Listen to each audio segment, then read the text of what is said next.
আমি প্রথমেই আমাদের শুভেন্দু সরকার মুখ্যমন্ত্রীকে অনেক অনেক অনেক ধন্যবাদ জানাতে চাই আমাকে সময় দেওয়ার জন্য, আমার কথা শোনার জন্য।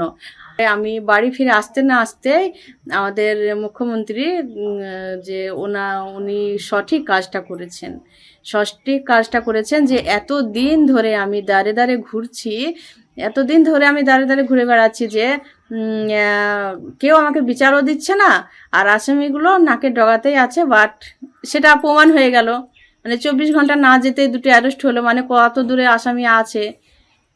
এখনও তো কেউ পুলিশকে সাহায্য করেনি, এখনও পুলিশ নিজের তাগিদাই ধরে নিয়েছে। তো আমি আশা করছি যে এই সরকার আমার বিচারটা দেবেন। আমি সবসময় বলতাম যে পুলিশ চাইলে সব করতে পারে, পুলিশ করতো না।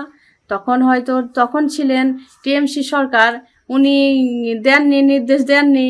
এখন সরকার নির্দেশ দিলেন, তাই এখন সরকার সঙ্গে সঙ্গে নির্দেশ দিয়েছেন এবং সঙ্গে সঙ্গে কাজ করছেন। আমি আর সরকারের কাছে আবার আমি অনুরোধ করব যে আমার এই সরকার যেন ওদের বাকি আরও 10 জন আছে, ওই 10 জনকে অ্যারেস্ট করবে, এবং আমি আর আশা রাখছি যে ওনারাও অ্যারেস্ট হয়ে যাবে।